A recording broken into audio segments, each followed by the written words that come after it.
Now अब हम पढ़ते हैं सेक्शन डी।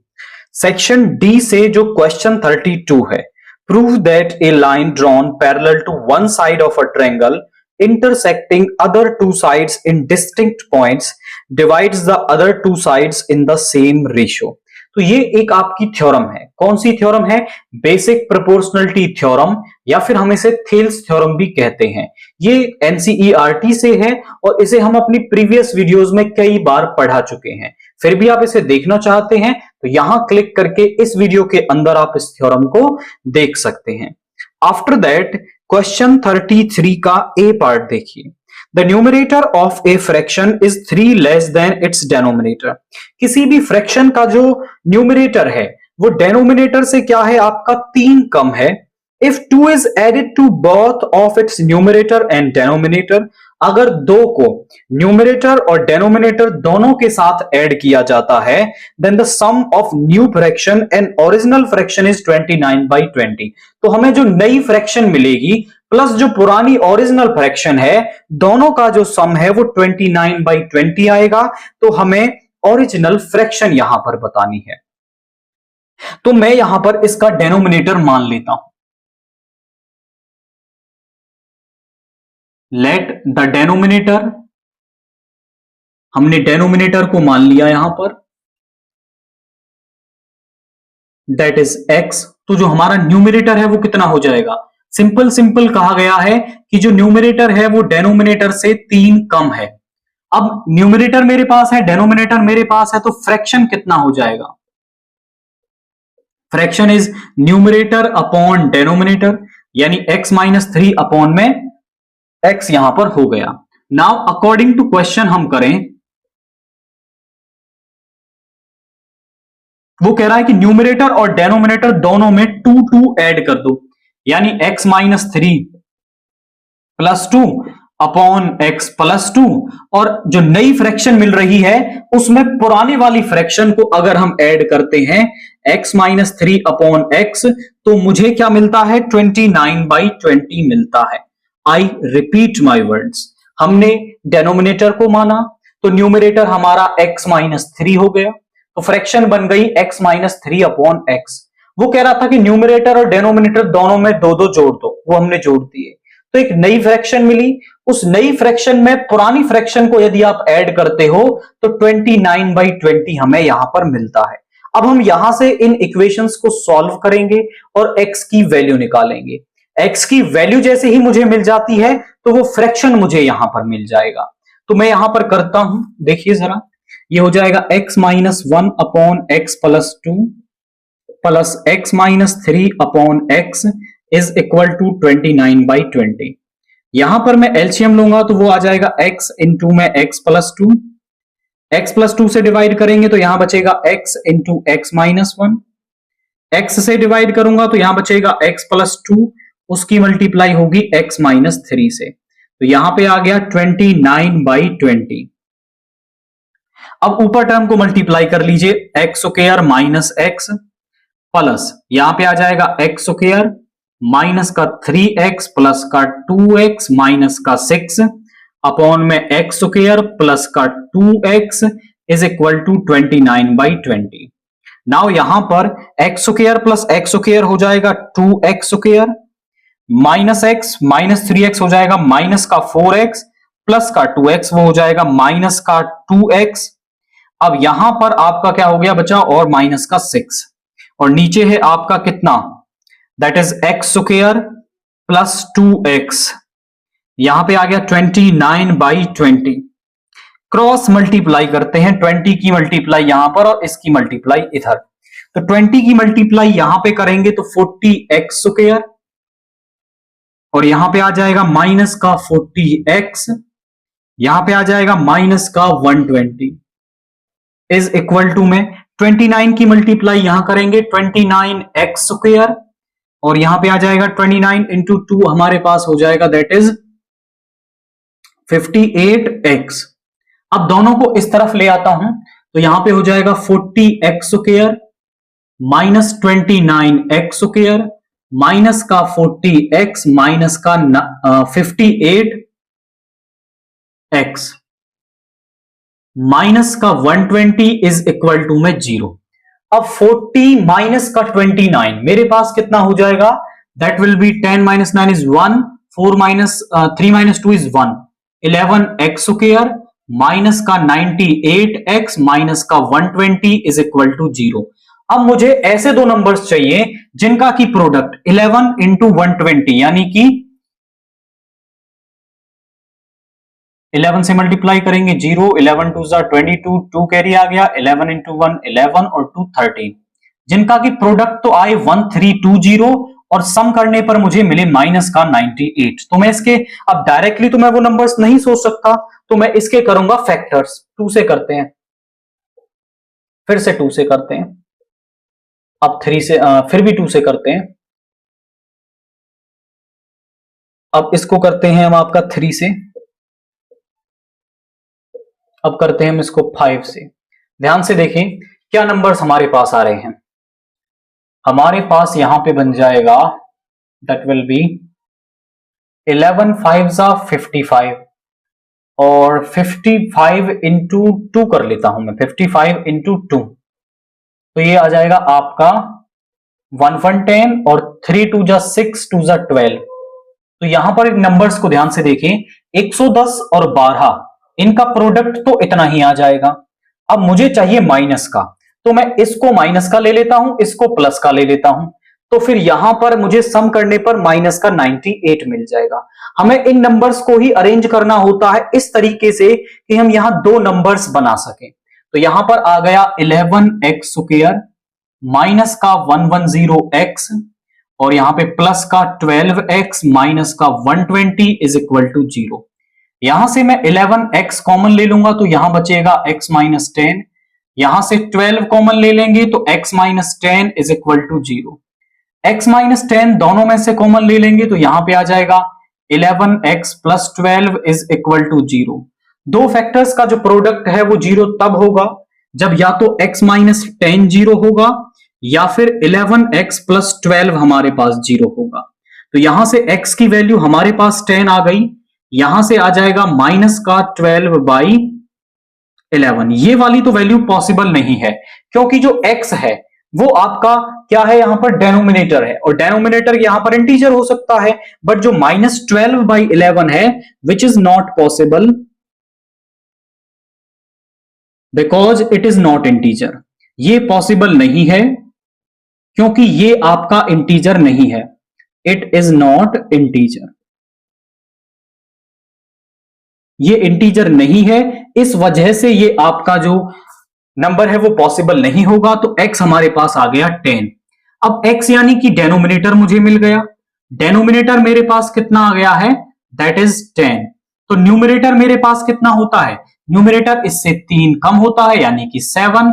तो फ्रैक्शन मेरे पास यहां पर क्या आ गई है, फ्रैक्शन मेरे पास यहां पर 7/10 आ गई है। और आई थिंक उसने केवल हमसे फ्रैक्शन ही यहां पर पूछ रखी है, फाइंड द ओरिजिनल फ्रैक्शन, यानी कि यही वाला पार्ट आपको यहां पर बताना था जो हमारे पास 7/10 आ गया है। सिंपल टाइप का कंसेप्ट हमने यहां पर यूज किया है, जैसी जैसी उसकी वर्डिंग थी वैसा वैसा हमने किया, एक क्वाड्रेटिक इक्वेशन बनी और उस क्वाड्रेटिक इक्वेशन को सॉल्व करके एक्स निकाला। एक्स के मिलते ही मुझे न्यूमरेटर और डेनोमिनेटर दोनों मिल गए और मेरा फ्रैक्शन यहां पर मुझे मिल गया है। नाउ क्वेश्चन 33 का बी पार्ट देखिए।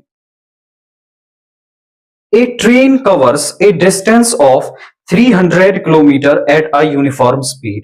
एक ट्रेन है जो 300 किलोमीटर की एक डिस्टेंस है जिसको यूनिफॉर्म स्पीड यानी एक ही स्पीड से कवर करती है। If the speed of train is increased by 5 kilometre per our, यदि हम ट्रेन की स्पीड को 5 किलोमीटर प्रति घंटे बढ़ा देते हैं, it takes 2 hour less in the journey, तो उसको 2 घंटे कम लगते हैं जर्नी में। अब आप थोड़ा सा सिंपल कंसेप्ट समझो कि भाई मान लीजिए आप बाइक चला रहे हैं, बाइक को यदि आप 50 किलोमीटर प्रति घंटे की रफ्तार से चलाएंगे तो आप मान लीजिए किसी जगह पर 20 मिनट में पहुंच रहे हैं। अगर आप यहीं पर स्पीड बढ़ा देते हो, स्पीड आप ले जाते हो 80 to 90, तो आपको समय कम लगेगा या ज्यादा लगेगा, स्पीड बढ़ रही है स्पीड बढ़ने से टाइम कम लगेगा। पहले 20 मिनट लग रहे थे, तो अब आपको 12 और 13 मिनट ही वहां पर लगेंगे। तो ये कंसेप्ट माइंड में रखेंगे और हमें स्पीड ऑफ द ट्रेन बतानी है, तो पहले हम स्पीड ऑफ द ट्रेन मान लेते हैं। Let the uniform speed of train is x kilometre per hour. Speed of train मैंने मान ली, that is x kilometre per hour. Now अब इसी स्पीड के साथ उसे टाइम कितना लगता है, time taken by train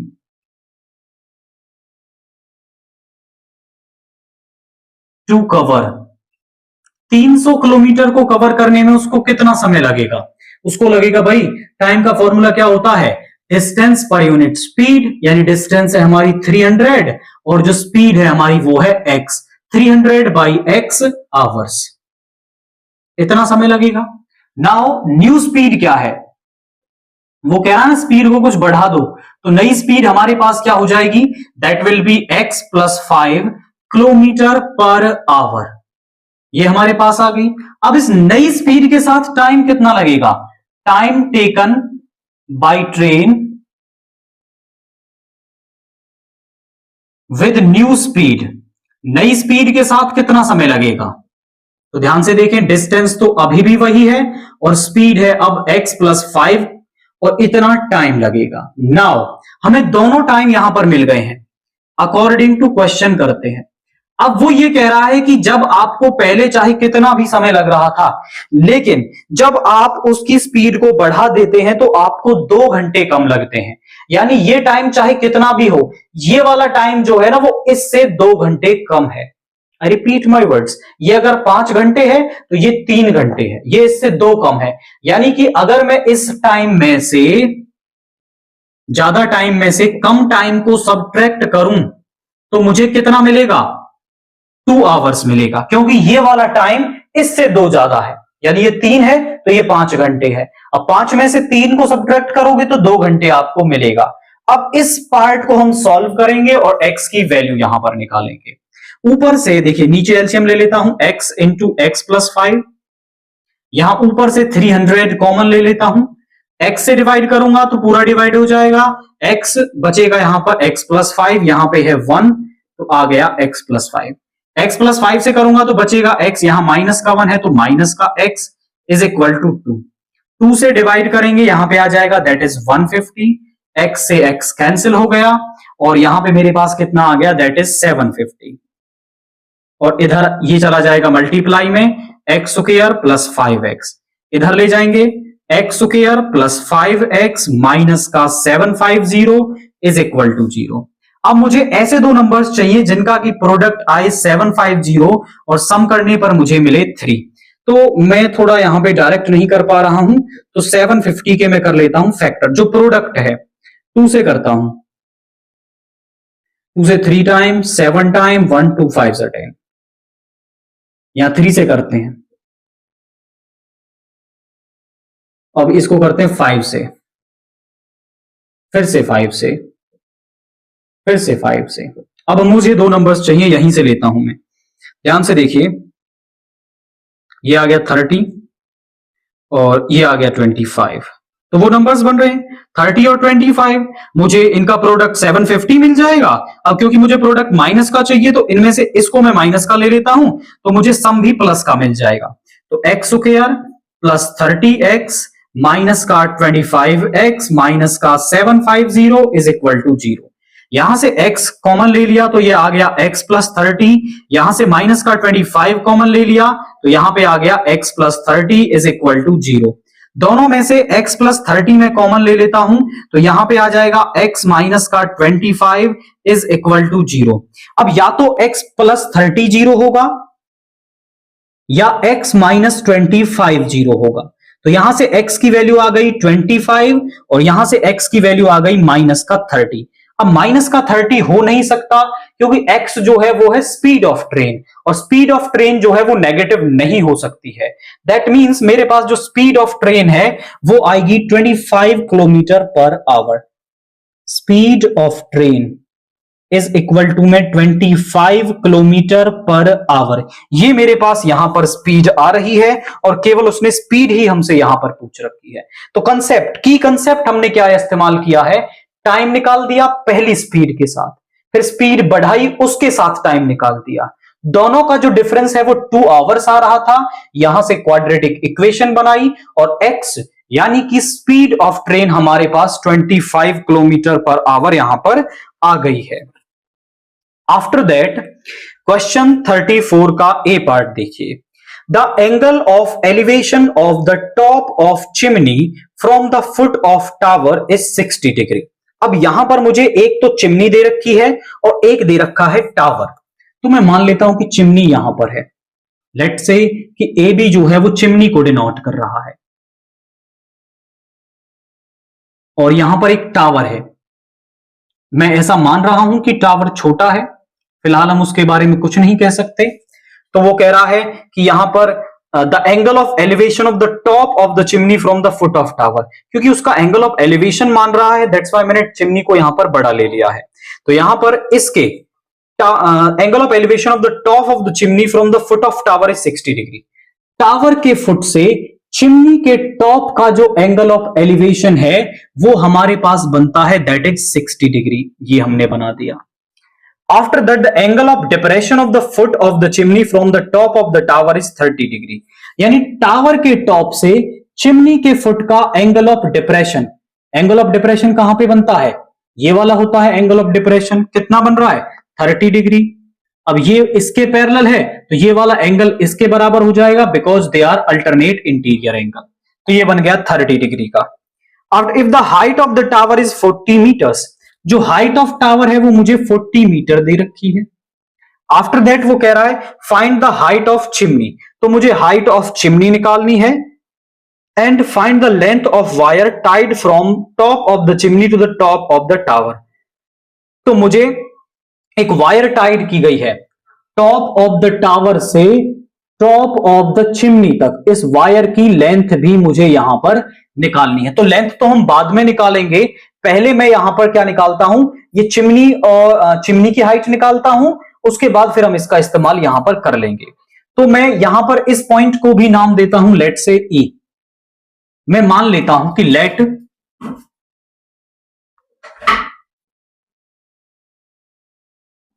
A B is equal to में हाइट ऑफ चिमनी की जो हाइट है वो ए बी है, and C D is equal to में हाइट ऑफ टावर, ये हमें मानना पड़ेगा। अब यहां पर हम करते हैं, ध्यान से देखिए।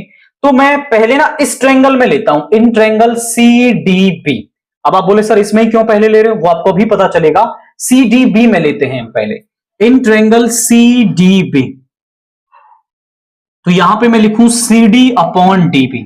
ध्यान से देखिए, एंगल यहां पर है, यहां पे बन रहा है 90 डिग्री का एंगल।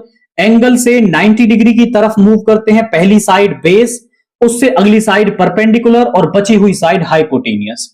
तो perpendicular over base P B P over H H B, यानी परपेंडिकुलर ओवर बेस जो है वो मेरा क्या होता है, 10 होता है। तो परपेंडिकुलर ओवर बेस आ जाएगा 10 और एंगल कितना है 30 डिग्री।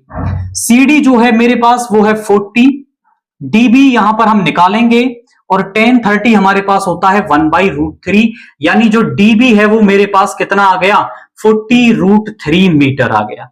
यानी ये वाली साइड मुझे मिल गई 40√3 मीटर। अब ये 40√3 है तो ये भी 40√3 होगा। अब आप ध्यान से देखें तो मैं इस 40√3 का इस्तेमाल करके हाइट ऑफ द चिमनी निकाल सकता हूं, क्योंकि मुझे किसी भी ट्रायंगल में कोई साइड निकालनी हो तो मुझे एंगल चाहिए होता है और कम से कम एक साइड नॉन वहां पर होनी चाहिए। मुझे हाइट ऑफ चिमनी निकालनी थी, लेकिन इस वाले ट्रायंगल में एक भी साइड ऐसी नहीं थी जिसकी हाइट मुझे पता। तो मैंने यहां पर इस साइड की हाइट पता करी है इस ट्रायंगल की मदद से। अब मैं लूंगा in triangle A B D में, in triangle A B D में लेते हैं। तो A B upon B D, देखिए यहां पर है एंगल, यहां से चलेंगे ये वाला एंगल है यहां पर, तो बेस ये परपेंडिकुलर ओवर बेस होता है 10 और एंगल कितना है इस पर्टिकुलर ट्रायंगल के लिए 60 डिग्री। ए बी तो मुझे निकालना है, बीडी मेरे पास कितना है 40√3 और 1060 भी होता है √3, इधर ले जाओ। A B is equal to में 40√3 इंटू में √3 इंटू √3 मेरे पास होता है 3 इंटू 40 मेरे पास आ जाएगा 120 मीटर। यानी height of chimney A B क्या थी हमारे पास, हाइट ऑफ चिमनी थी वो 120 मीटर मेरे पास आ गई। आफ्टर दैट वो कह रहा है find the height of the wire tied from the top of the chimney to the top of the tower. तो इस वायर की भी लेंथ मुझे निकालनी है। इस वायर की लेंथ निकालने के लिए देखिए यहां पर भी 90 डिग्री का एंगल बनेगा। मेरे पास ये वाली साइड है, अगर मुझे ये साइड और पता हो तो मैं इन ट्रायंगल AEC पाइथागोरस थ्योरम लगाऊंगा और मुझे वायर की लेंथ मिल जाएगी। तो इस AE की लेंथ को मैं निकाल सकता हूं। जो AE है वो क्या मिल जाएगा मुझे जरा चेक करिए। पूरे में से AB में से मैं यदि BE हटा दूं, AB में से ये वाली साइड कितनी हो जाएगी, ये 40 मीटर हो जाएगी। पूरे में से 40 मीटर को सबट्रैक्ट कर देंगे, पूरा है हमारे पास कितना, ये 120, उसमें से सबट्रैक्ट कर दिया 40, तो मेरे पास ऊपर वाली जो साइड है वो 80 मीटर्स आ गई है, दैट इज 80 मीटर। ये वाली साइड कितनी आ गई, 80 मीटर आ गई। अब मुझे ये AC निकालना है, लेंथ ऑफ वायर, तो मैं लूंगा इन ट्रायंगल AEC में, इन ट्रायंगल AEC में ले लेता हूं। तो यहां पे आ जाएगा AE का स्क्वायर प्लस EC का स्क्वायर इज इक्वल टू में AC का स्क्वायर। तो यहां पर है AC का स्क्वायर, AE मेरे पास क्या है, AE कहां पर गया, AE हमने अभी निकाला था 80 का स्क्वायर, दैट इज ये हो जाएगा आपका 6400। EC का स्क्वायर, EC क्या है मेरे पास, EC इज 40√3 का स्क्वायर, यानी 40 का स्क्वायर तो हो जाएगा 1600 और √3 का हो जाएगा 3, यानी ये हो गया 6400 प्लस 4800। अब यहां पर आ गया हमारे पास कितना, AC इधर ले जाएं तो रूट आ जाएगा, ऐड करते हैं 0 0, यहां पे आ जाएगा 8 और 4 12, कैरी 1 आ गया, 6 और 4 10 और 1 11 आ गया। देखिए 100 का रूट तो होता है 10, यहां पे आ गया रूट 112 को मैं थोड़ा फैक्टराइज कर लेता हूं सो दैट मैं कुछ और यहां रूट से बाहर आए तो वो ला सकूं। 2 से 5 टाइम 6 टाइम, 2 से 28 टाइम, 2 से 14, 2 से 7, 7 से 1, तो यहां पे आ जाएगा 10, 2 इंटू 2 इंटू 2 इंटू 2 इंटू 7। देखिए 2 पेयर्स बन रहे हैं 2 के, तो यहां से 4 बाहर आ जाएगा, यानी 40√7 metre, that is our AC। तो यहां पर AC भी मुझे मिल गया है, और आई थिंक इसके अलावा तो उसने कुछ और नहीं पूछ रखा है। तो हमने हाइट ऑफ चिमनी यहां पर निकाल दी, height of chimney that is 120 metre, and height length of wire मेरे पास कितनी आ गई है, दैट इज 40√7 मीटर। ये मेरे पास क्या आ गई है, लेंथ ऑफ वायर आ गई है। पहले हमने डायग्राम यहां पर बनाया, डायग्राम जो होता है वो 1.5 मार्क्स का होता है इन क्वेश्चंस के अंदर। 5 मार्क्स में क्वेश्चन आएंगे, 1.5 केवल आपका डायग्राम के लिए होता है। अगर आप सही डायग्राम बनाते हैं तो 1.5 मार्क्स तो आपको यहीं पर मिल जाएगा। आफ्टर दैट फिर मैंने इस EDB ट्रायंगल में लिया सो दैट मैं ये ग्राउंड वाली लेंथ निकाल पाऊं। इसका इस्तेमाल करके मैंने AB निकाल दिया, that is our height of chimney. आधा क्वेश्चन हो गया। फिर उसके बाद मुझे ये लेंथ ऑफ वायर निकालनी थी, तो मैंने AE को निकाला, पूरे में से ये वाला पार्ट सबट्रैक्ट कर दिया तो 80 मीटर मिल गया। इन ट्रायंगल AEC पाइथागोरस थ्योरम इस्तेमाल करी और AC मुझे 40√7 मीटर यहां पर मिल गया, और ये दोनों पार्ट ही हमें क्वेश्चन में यहां पर पूछ रखे थे। नाउ क्वेश्चन 34 का B पार्ट देखिए। The angles of depression of the top and bottom of a 50 meter high building। एक 50 मीटर हाई बिल्डिंग है जिसके की टॉप और बॉटम का angle of depression from A tower, एक टावर से उसके टॉप और बॉटम का एंगल ऑफ डिप्रेशन हमें दे रखा है, that are 45 and 60 degree respectively. यानी टॉप का 45 है, बॉटम का 60 है। Find the height of the tower and the horizontal distance between the tower and the building. अब यहां पर ऑब्वियसली जो टावर की हाइट है वो ज्यादा है, क्योंकि तभी तो एंगल ऑफ डिप्रेशन बनेगा। एंगल ऑफ डिप्रेशन ऊंची जगह से नीचे देखने पर बनता है आपका। बिल्डिंग के टॉप पर भी एंगल ऑफ डिप्रेशन बन रहा है, मतलब बिल्डिंग छोटी है। तो यहां पर मान लीजिए ये टावर है आपका, let's say this AB is tower and CD is our building. यहां से ध्यान से देखिए, टॉप और बॉटम का जो एंगल ऑफ डिप्रेशन है वो हमारे पास अकॉर्डिंगली यहां पर दे रखा है। ध्यान से देखेंगे, मैं ग्राउंड के पैरेलल यहां पे एक लाइन ड्रा कर लूं। एंगल ऑफ डिप्रेशन बनता है ऊपर, टॉप का एंगल ऑफ डिप्रेशन बन रहा है 45 डिग्री और बॉटम का एंगल ऑफ डिप्रेशन बन रहा है 60 डिग्री, यानी ये वाला एंगल है 60 डिग्री। अब आप समझिए ये दो लाइनें पैरेलल हैं, इनके बीच में ये ट्रांसवर्सल, तो ये वाले एंगल आपके होते हैं बराबर and these are alternate interior angles. अब ये लाइन ऑफ साइट है, लाइन ऑफ साइट जो है वो ग्राउंड के क्या होती है, पैरेलल होती है, यानी ये वाला एंगल इस वाले एंगल के बराबर हो जाएगा and this angle is of 45 degree.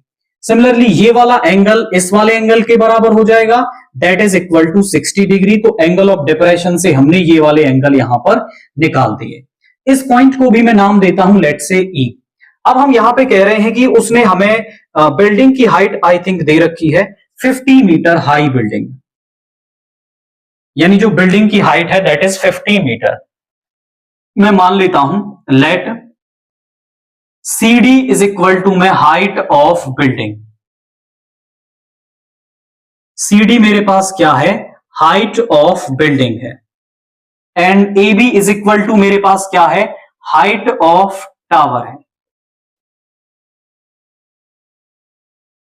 AB मेरे पास क्या है, हाइट ऑफ टावर है और CD मेरे पास क्या है, हाइट ऑफ बिल्डिंग है। मुझे यहां पर दो बातें बतानी है, एक तो हाइट ऑफ टावर यानी ये वाली पूरी पार्ट मुझे निकालनी है, और बिल्डिंग और टावर के बीच में जो डिस्टेंस है BD ये मुझे यहां पर निकालनी है।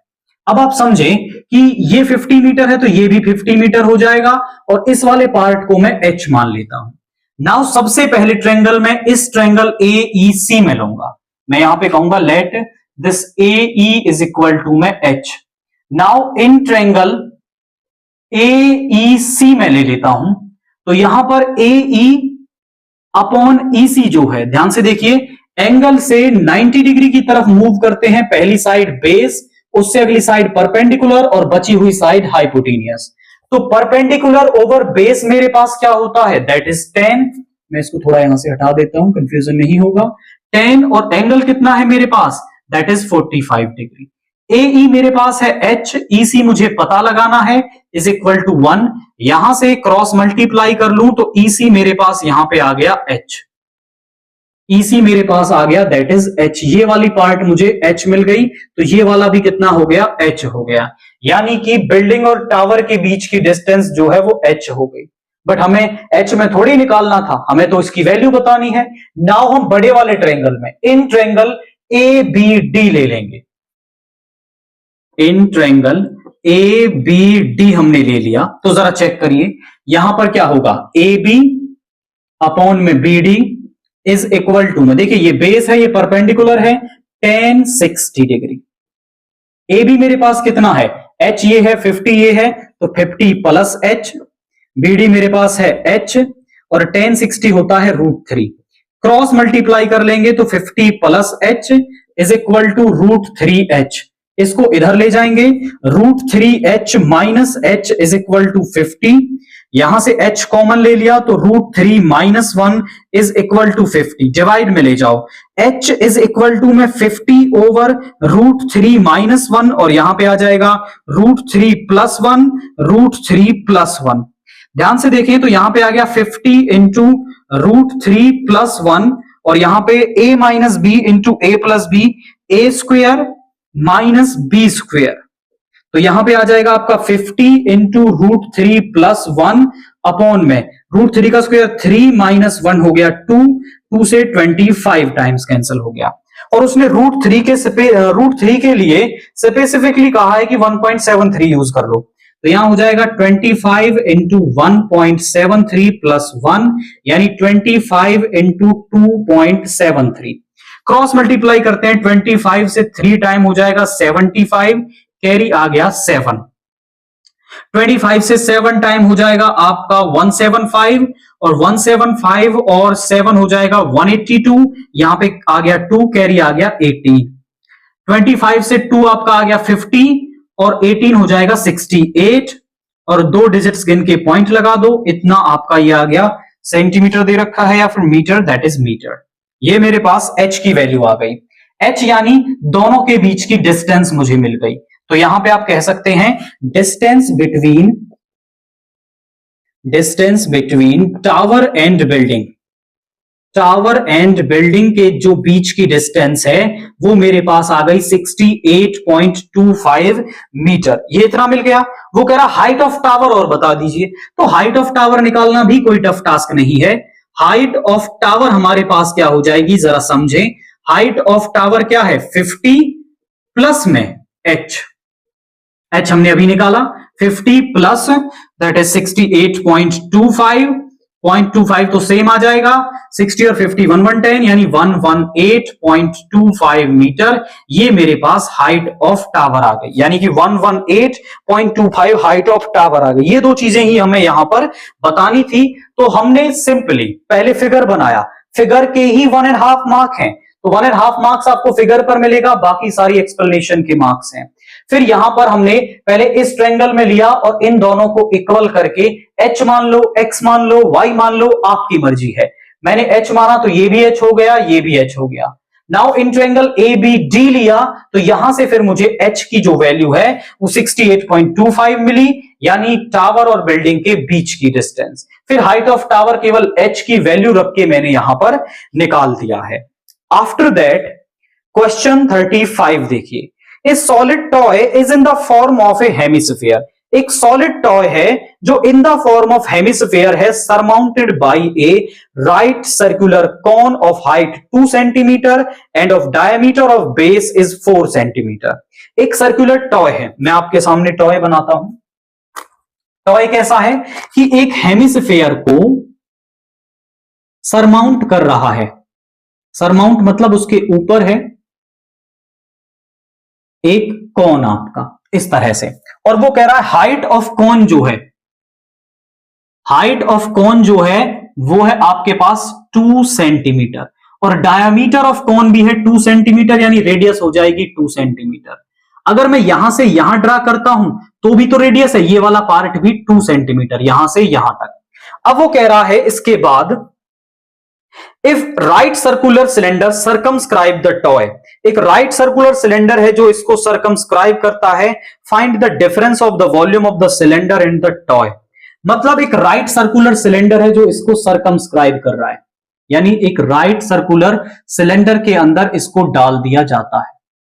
अब यहां पर आप देखें तो आपके पास क्या हो जाएगा, दैट इज इस तरह से सिलेंडर आ गया, सिलेंडर ने इसको सर्कमस्क्राइब कर लिया है लाइक दैट, ठीक है। अब ऑब्वियसली जब इस सिलेंडर के अंदर इस टॉय को डाला गया है तो पूरे सिलेंडर के वॉल्यूम को तो ये कवर नहीं कर रहा है, मतलब इस टॉय और सिलेंडर के बीच में कुछ वॉल्यूम रह जाएगा, वो वॉल्यूम का डिफरेंस मुझे निकालना है। तो पहले मैं वॉल्यूम ऑफ सिलेंडर निकाल दूंगा, उसमें से वॉल्यूम ऑफ टॉय सब्ट्रैक्ट कर दूंगा, तो इनके वॉल्यूम का जो डिफरेंस है वो मुझे यहां पर मिल जाएगा। आई होप की कंसेप्ट क्लियर हुआ है। वॉल्यूम ऑफ सिलेंडर निकालेंगे, after that volume of toy उसमें से सब्ट्रैक्ट कर देंगे, तो हमें इनके वॉल्यूम के बीच का जो डिफरेंस है वो पता चल जाएगा। बट उससे पहले जरूरी चीजें यहां पर लिखते हैं। हम लिखते हैं यहां पर height, this is question 35, height of cone. Height of cone हमारे पास जिसको मैं स्मॉल h से कह रहा हूं that is 2 centimetre. Radius of cone, radius of cone कह दूं या रेडियस ऑफ हेमिस्फेयर कह दूं, दोनों बराबर ही है। देखिए जरा कॉन और हेमिस्फेयर की जो रेडियस है वो मेरे पास जिसको मैं स्मॉल r से डिनोट कर रहा हूं है 2 सेंटीमीटर। आफ्टर दैट मैं यहां पर कहूं कि मेरे पास रेडियस ऑफ सिलेंडर कितनी है। रेडियस ऑफ सिलेंडर को मैं कैपिटल आर से डिनोट कर रहा हूं। ध्यान से देखें, ये इस पार्ट को टच कर रहा है, हेमिस्फीयर आपका सर्कमस्क्राइब कर रहा है, तो जितनी इसकी रेडियस है उतनी ही सिलेंडर की रेडियस हो जाएगी, यानी ये भी 2 सेंटीमीटर हो गया। और आफ्टर दैट हमें हाइट ऑफ सिलेंडर की भी नीड होगी। यहां पर हाइट ऑफ सिलेंडर को भी मैं कैपिटल एच से डिनोट कर रहा हूं। हाइट ऑफ सिलेंडर हमारे पास देखिए जरा कितना हो जाएगा भाई, यहां से यहां तक 2 है और यहां से यहां तक भी 2 है, यानी सिलेंडर की हाइट हमारे पास हो जाएगी 4 सेंटीमीटर। नाउ सबसे पहले तो मैं वॉल्यूम ऑफ टॉय यहां पर निकालता हूं, तो वॉल्यूम ऑफ टॉय वो होगा volume of cone plus volume of hemisphere. Volume of cone में हम ऐड कर देंगे वॉल्यूम ऑफ हेमिस्फीयर। तो वॉल्यूम ऑफ कॉन हमारे पास क्या होता है 1/3 pi are square H. Volume of hemisphere होता है हमारे पास that is 2/3 pi R cube. तो यहां से 1/3 पाई आर स्क्वेयर में कॉमन ले सकता हूं, तो यहां पे बचेगा h प्लस में 2r।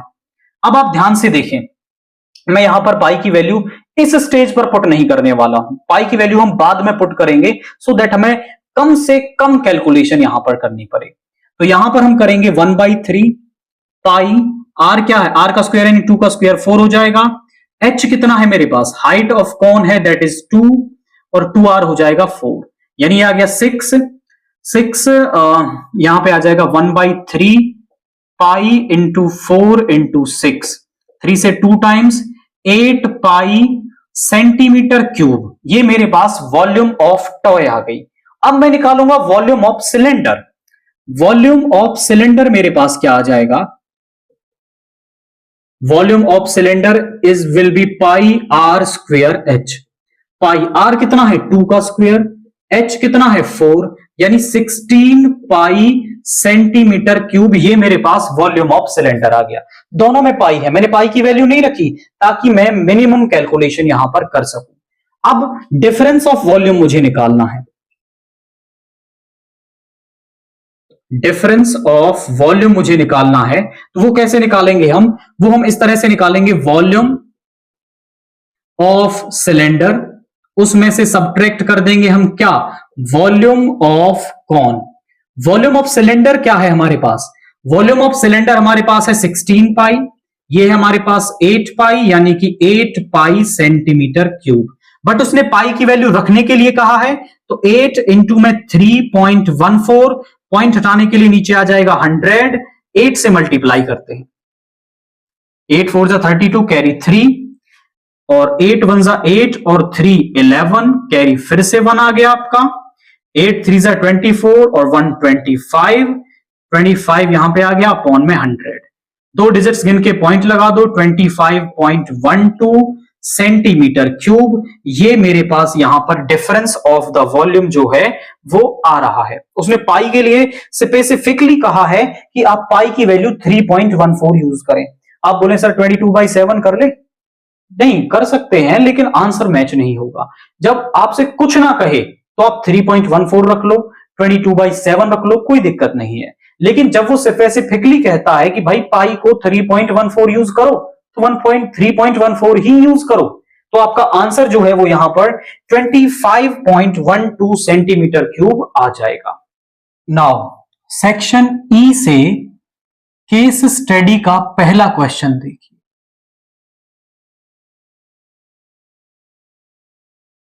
That is question 36.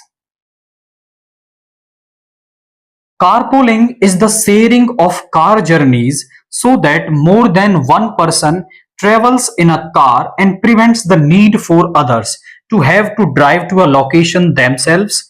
By having more people using one vehicle, carpooling reduces each person's travel costs as fuel costs, tolls, and stress of driving. Carpooling is also a more environmentally friendly and sustainable way to travel. Sharing journeys reduces air pollution, carbon emissions, traffic congestions on the road, and the need of parking spaces.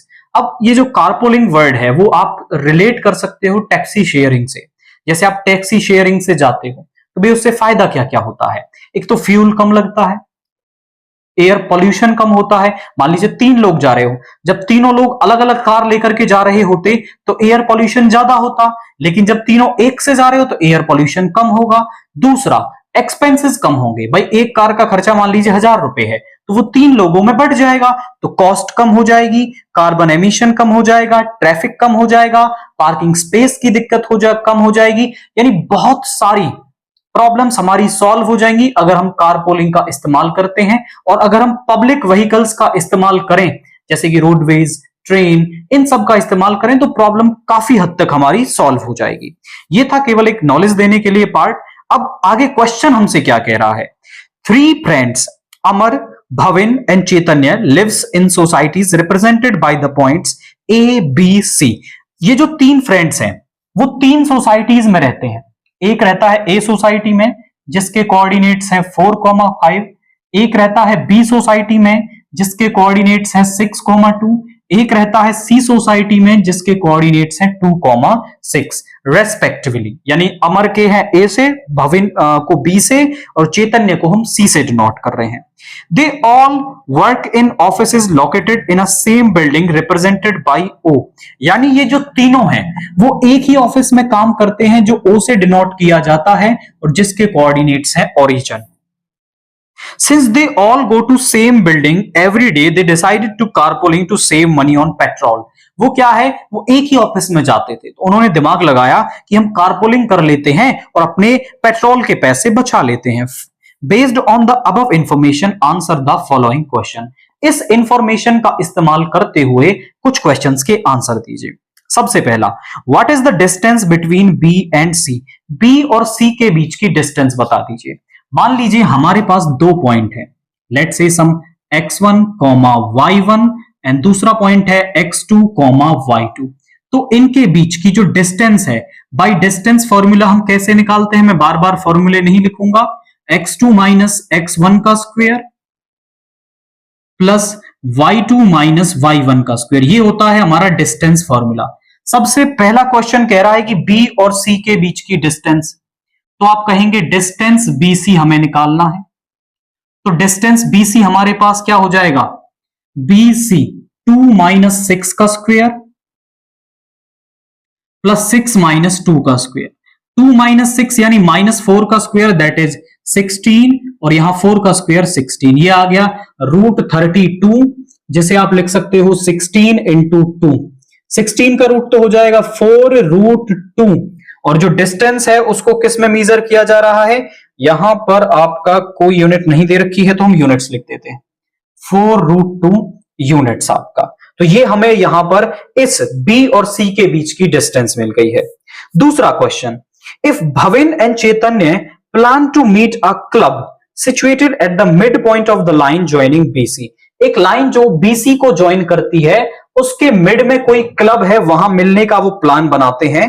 Find the coordinates of the point, यानी हमें B और सी का mid point निकालना है। तो mid point of BC, easy type के question है। Mid point of BC वो हमारे पास क्या आ जाएगा, जरा देखिए। इन दोनों पॉइंट्स के लिए मिड पॉइंट के कोऑर्डिनेट क्या हो जाएंगे? वो होंगे x1 plus x2 by 2 and y1 plus y2 by 2। ये होता है बी और सी के मिड पॉइंट के कोऑर्डिनेट्स निकालने हैं। 6 plus 2 by 2 and 2 plus 6 by 2, यानी कि 8 by 2 that is 4। 8 by 2 is also 4। तो हमारे पास बी और सी का जो मिड पॉइंट है वो 4,4 यहां पर आ जाएगा। आफ्टर दैट थर्ड का जो ए पार्ट है, that is which society is farthest from the office, यानी कौन सी सोसाइटी ए बी या सी जो है आपकी ऑफिस से सबसे ज्यादा दूरी पर है, and also finds it distance from the office, और ऑफिस से उसकी डिस्टेंस भी बता दीजिए। यानी ए बी और सी ऑफिस यानी ओ से इनकी डिस्टेंस निकालिए और बताइए कि किसकी जो कौन सी सोसाइटी है वो सबसे ज्यादा दूरी पर है। तो यहां पर मैं ओ की ए से डिस्टेंस निकालता हूं। ओ ए, ध्यान से देखिए कैसे निकलेगा। 4 माइनस 0 का स्क्वायर, 5 माइनस 0 का स्क्वायर, 4 का स्क्वायर इज 16, 5 का स्क्वायर इज 25, तो यहां पे आ जाएगा आपका 6 5 1 11 carry 1 41 units, root 41 units. Exactly root मत सॉल्व करना, यहीं से आइडिया हो जाएगा। ओ बी डिस्टेंस निकालते हैं, यानी बी सोसाइटी का। 6 माइनस 0 का स्क्वायर, 2 माइनस 0 का स्क्वायर, 6 माइनस 0 का स्क्वायर यानी 36, यहां पे आ जाएगा 4 that is root 40 units. Similarly मैं ओसी निकालता हूं, दैट इज 2 माइनस 0 का स्क्वायर प्लस 6 माइनस 0 का स्क्वायर, 2 का स्क्वायर दैट इज 4, 6 माइनस 0 का स्क्वायर इज 36, ये भी आ गया रूट 40 यूनिट्स। अब आप मुझे बताओ भाई, रूट के अंदर यहां पे तो है 40, यहां पे है 41, यानी थोड़ी बहुत बड़ी वैल्यू जो आने वाली है वो यहां से आने वाली है, यानी जो ए सोसाइटी है वो सबसे दूर है। ए सोसाइटी इज फारदेस्ट, यानी कि सबसे ज्यादा दूर है फ्रॉम ऑफिस, एंड उसकी जो डिस्टेंस है ओ ए जो है वो हमारे पास रूट 41 यूनिट्स यहां पर आ गई है। आफ्टर दैट इसके और वाला यानी थर्ड का जो बी पार्ट है वो भी हम यहां पर देखते हैं। Out of B and C which society is nearer to A, also find their distances. हमें बी और सी में से यह बताना है कि ए के जो नजदीक है वो कौन सा ज्यादा होगा आपका, तो हम ए की बी से डिस्टेंस और ए की सी से डिस्टेंस निकाल देंगे। ए बी डिस्टेंस में यहां पर निकाल रहा हूं, जरा चेक करें। तो 6 माइनस 4 का स्क्वायर प्लस 2 माइनस 5 का स्क्वायर, अब ध्यान से चेक करेंगे तो हमारे पास क्या आ जाएगा, दैट इज 6 माइनस 4 का स्क्वायर यानी 2 का स्क्वायर दैट इज 4, 2 माइनस 5 का स्क्वायर दैट इज माइनस 3 का स्क्वायर इज 9, रूट 13 यूनिट्स। ये तो ए की बी से डिस्टेंस आ गई, ए की सी से डिस्टेंस और निकाल देते हैं हम, वो आ जाएगी आपकी 2 माइनस 4 का स्क्वायर, एंड यहां पे आ जाएगा 6 माइनस 5 का स्क्वायर, यहां पे 2 माइनस 4 का स्क्वायर यानी माइनस 2 का स्क्वायर दैट इज 4, यहां पे आ जाएगा 1 यानी रूट 5 यूनिट्स। अब आप मुझे बताओ कौन सी डिस्टेंस कम आने वाली है। आई थिंक वो पूछ रहा था नियरर टू ए, यानी कम कौन सी है, तो रूट 13 बड़ी होगी रूट 5, यानी जो सी सोसाइटी है, सी सोसाइटी इज नियरर टू ए, यानी ए के जो सबसे ज्यादा नजदीक है दैट इज वो हमारी सी सोसाइटी यहां पर है, और कितना है वो रूट 5 यूनिट्स की दूरी पर यहां पर आपसे दे रखा है। तो ये तो एक सिंपल टाइप का क्वेश्चन बना, यहां पर ए बी सी पॉइंट हमें दे दिए और कोऑर्डिनेट ज्योमेट्री से सिंपल टाइप के क्वेश्चन उससे हमसे पूछ लिए, डिस्टेंस पूछ ली, मिड पॉइंट पूछ लिया, इनफैक्ट सेक्शन तो हमसे पूछा ही नहीं, सेक्शन फॉर्मूला पर क्वेश्चन।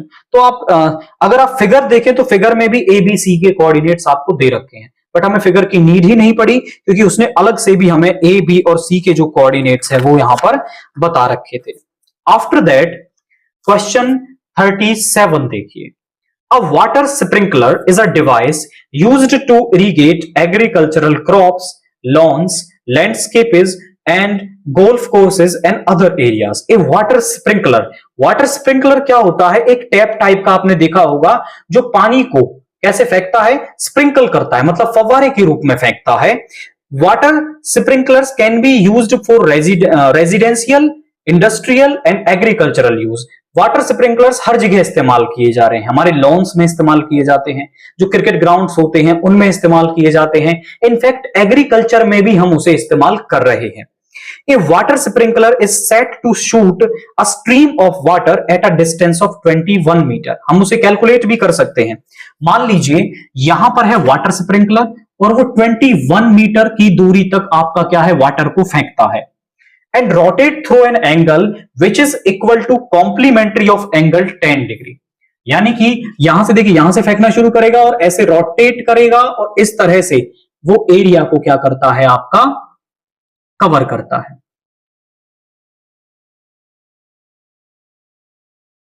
ध्यान से देखिए, एंड जो बीच में जो एंगल थीटा बन रहा है वो कॉम्प्लीमेंट्री ऑफ 10 डिग्री है, और ये जो आर्क लेंथ है वो एल दे रखी है। अब कॉम्प्लीमेंट्री ऑफ 10, कॉम्प्लीमेंट्री एंगल्स कौन से होते हैं? जिनका सम 90 डिग्री हो, यानी थीटा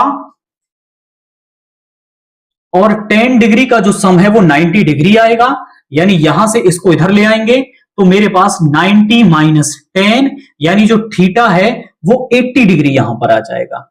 ये उसने डायरेक्टली नहीं दिया आपको सेंट्रल एंगल, उसने थोड़ा रोटेट कर दिया बात को कि 10 डिग्री का कॉम्प्लीमेंट्री, तो दोनों का सम 90, थीटा आ गया 80 डिग्री। अब इससे रिलेटेड उसने कुछ क्वेश्चन पूछ रखे हैं, और ये इस जो पार्ट है आपको सेक्टर दिख रहा है ना, ये सेक्टर जो है वो उस वाटर स्प्रिंकलर की रेंज है, इतनी रेंज को वाटर स्प्रिंकल कर देता है। What is the area of the sector in terms of arc length, यानी मुझे एरिया ऑफ सेक्टर निकालना है in terms of arc length, यानी आर्क लेंथ की टर्म्स में। पहला पार्ट, एरिया ऑफ सेक्टर क्या होता है? Theta over 360 into pi r square. In fact वो इनडायरेक्टली आपसे कह रहा है कि एरिया और लेंथ ऑफ आर्क के बीच में रिलेशन निकाल दीजिए। अब जो लेंथ ऑफ आर्क का फॉर्मूला है वो हमारे पास होता है theta over 360 into 2 pi r is equal to L होता है। अब ध्यान से देखो, यहां मैं 2 पाई आर बना सकता हूं, थीटा ओवर 360 इंटू 2 से मल्टीप्लाई कर दिया, एक आर को मैं अलग से लिख सकता हूं और 2 से ही कर दिया divide.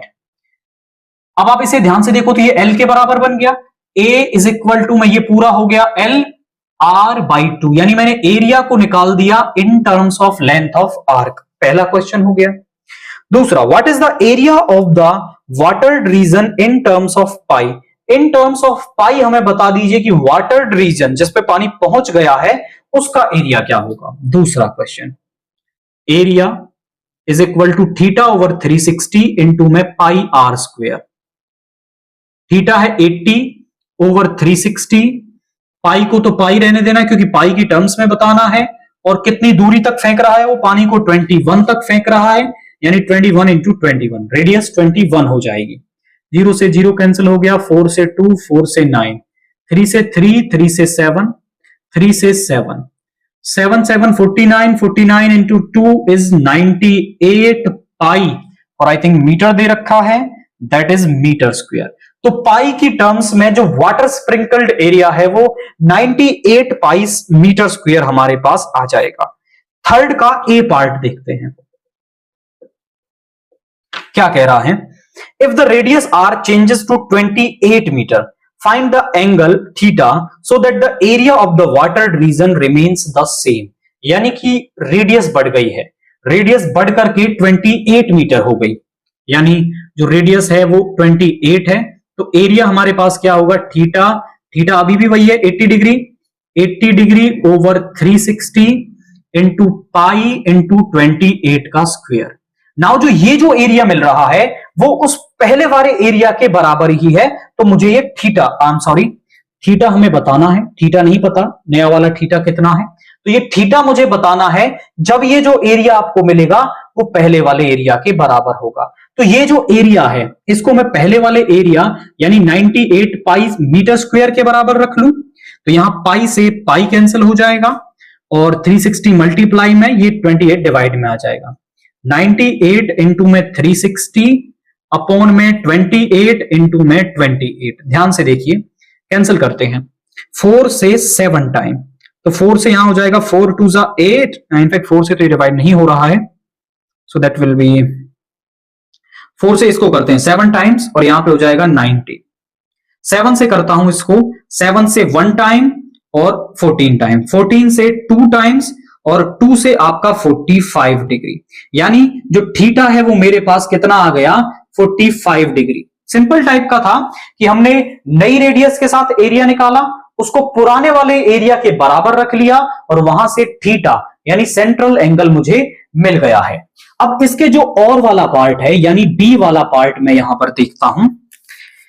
If the radius is increased from 21 to 28 meter and the angle remains the same, angle same है, what is the increase in the area of the watered region? तो watered region में क्या बदलाव आपका एरिया में होगा? ध्यान से समझें, increase in area, increase in area थोड़ा केयरफुली देखेंगे भाई। पहले ऑब्वियसली जब रेडियस बढ़ जाएगी तो वहां पर एरिया भी बढ़ जाएगा, भाई एंगल उतना ही है। और इनफैक्ट पहले वो यहां तक वाटर स्प्रिंकल कर रहा था, रेडियस बढ़ने के बाद वो कहीं यहां तक वाटर स्प्रिंकल करेगा। तो ऑब्वियसली जब रेडियस बढ़ रही है तो एरिया भी बढ़ जाएगा आपका। अगर एंगल सेम रहता है तो एंगल सेम दे रखा है तो एरिया बढ़ जाएगा। तो मैं डायरेक्ट करने वाला हूं 80/360 इंटू पाई 28 का स्क्वायर, ये तो बड़े वाला एरिया, माइनस पहले वाला एरिया निकाल दें 80/360 इंटू पाई, और पहली रेडियस है 21 का स्क्वायर। अब इसको अलग अलग भी निकाल सकते हो आप, ये बड़े वाला एरिया माइनस छोटे वाला एरिया, तो इनके बीच का जो डिफरेंस है वहां से मुझे इंक्रीज्ड इन द एरिया जो है वो यहां पर मिल जाएगा। करते हैं 80/360 इंटू पाई में कॉमन ले सकता हूं, 80/360 इंटू पाई, पाई के लिए उसने कुछ स्पेसिफिक कहा है नहीं कहा है, तो 22/7 रख सकते हो, ठीक है। 28 का स्क्वायर यहां बचेगा, 28 का स्क्वायर माइनस 21 का स्क्वायर, 28 का स्क्वायर निकाल देता हूं मैं, क्या होगा मेरे पास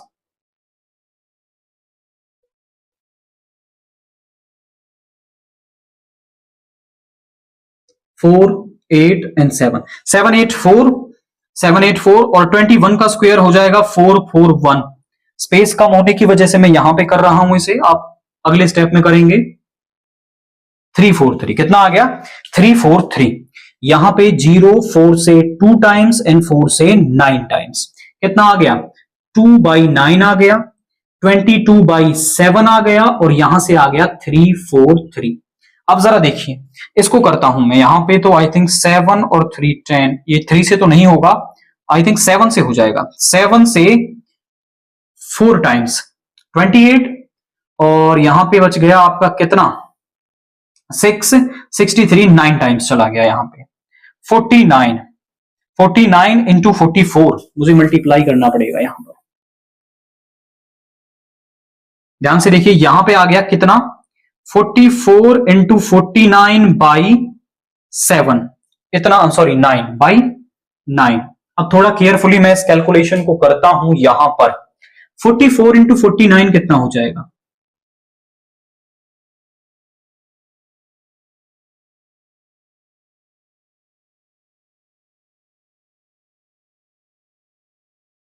2156, ये इनका प्रोडक्ट आ गया,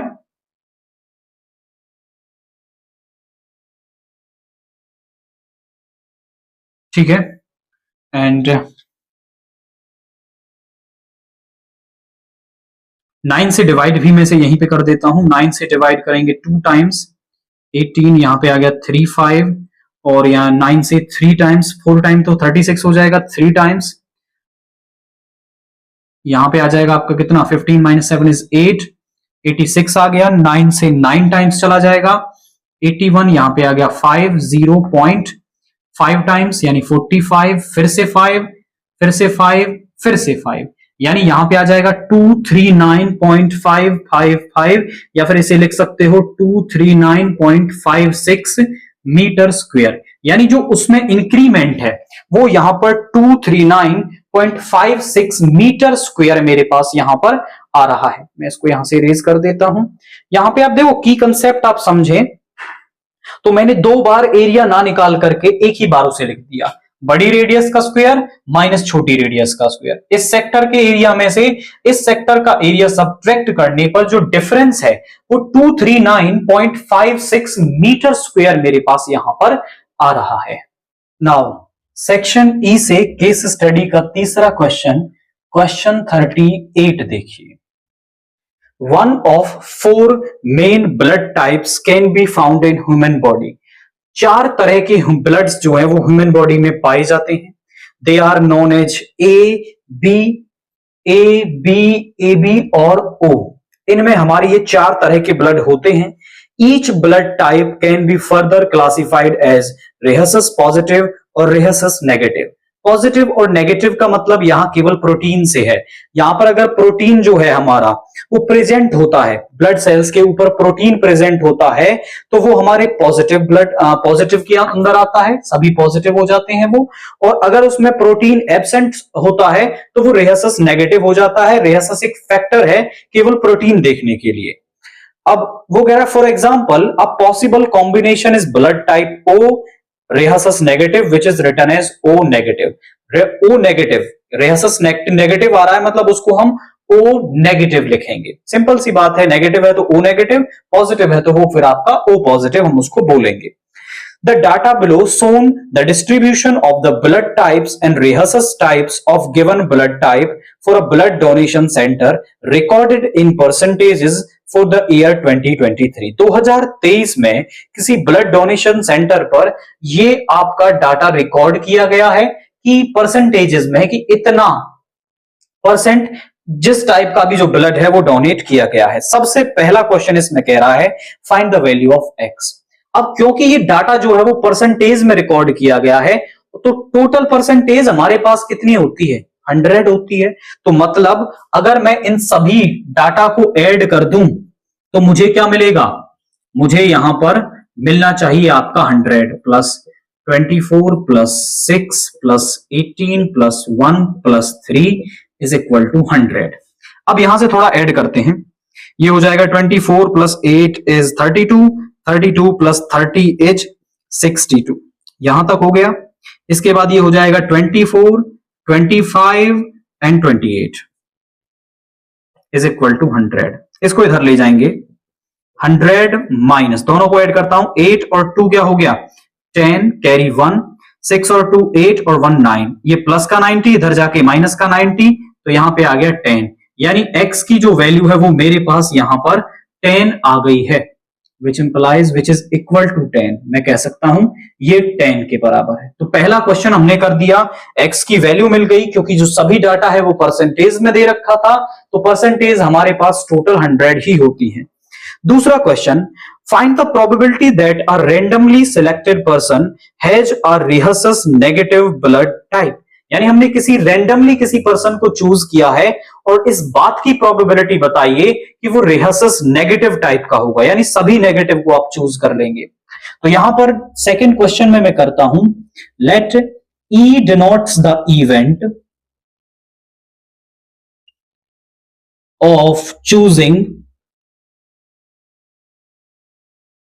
a rhesus negative person, rhesus negative blood group person।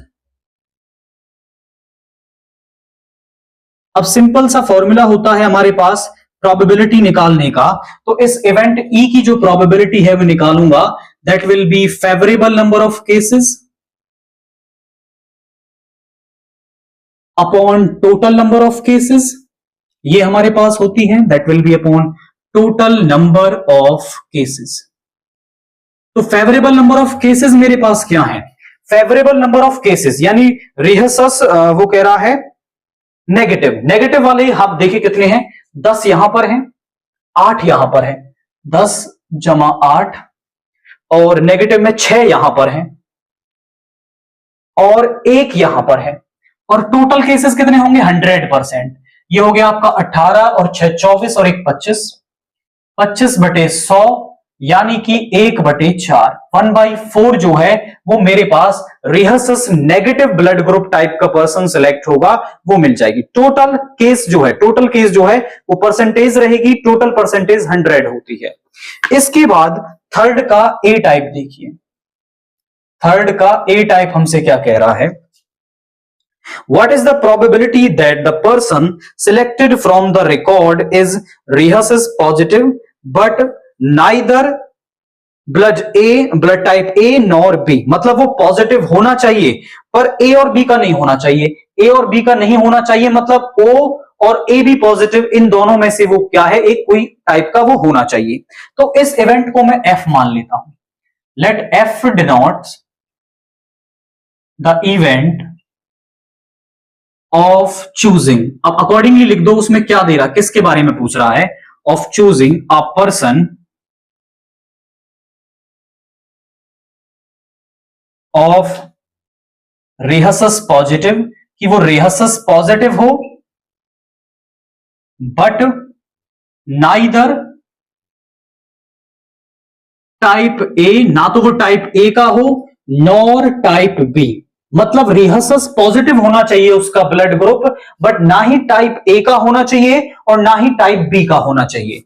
तो इस पी एफ की जो प्रोबेबिलिटी है मैं वो कैसे निकालूंगा, जरा देखिए, ना ए का ना बी का, बट रिहर्सस पॉजिटिव।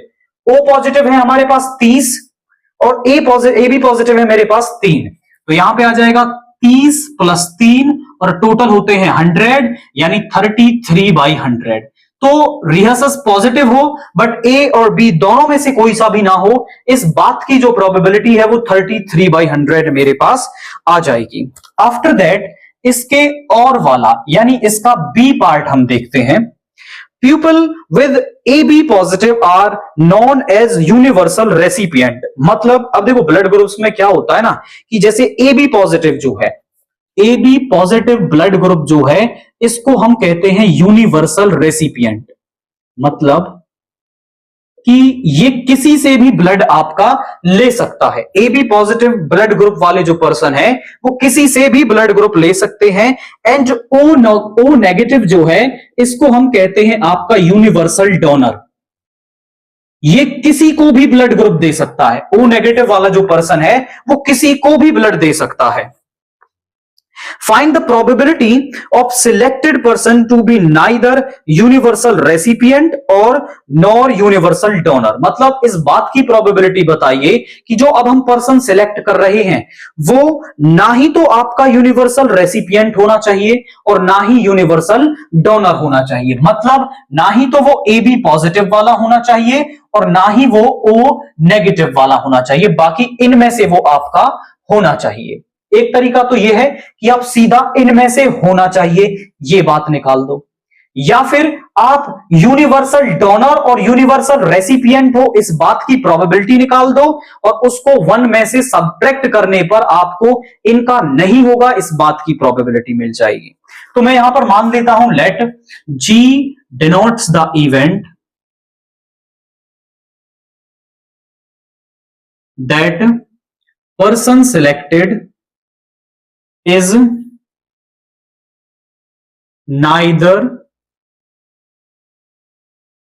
universal recipient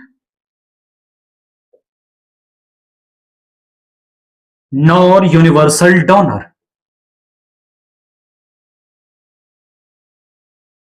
तो जरा देखिए पीजी मेरे पास क्या आ जाएगा, ध्यान से देखें। ना ही तो वो ए बी पॉजिटिव होना चाहिए और ना ही वो ओ नेगेटिव होना चाहिए। इन दोनों को छोड़ करके कितने हैं वो फेवरेबल हो जाएंगे, जरा देखिए 30 जमा में 8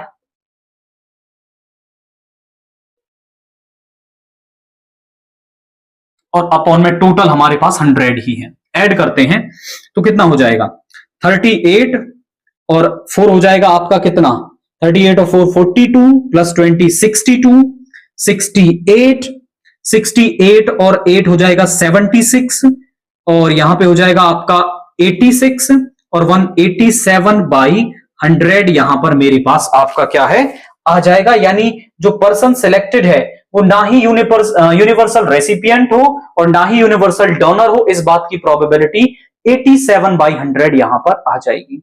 एक तरीका तो ये है इस क्वेश्चन को करने का। एक और तरीका मैं आपको बताता हूं इस बी वाले पार्ट के लिए ही। दूसरा तरीका, मैं इस बात की प्रोबेबिलिटी निकालूंगा कि वो यूनिवर्सल डोनर और यूनिवर्सल रेसिपिएंट हो। मैं इसको एच से डिनोट कर रहा हूं। Let H denotes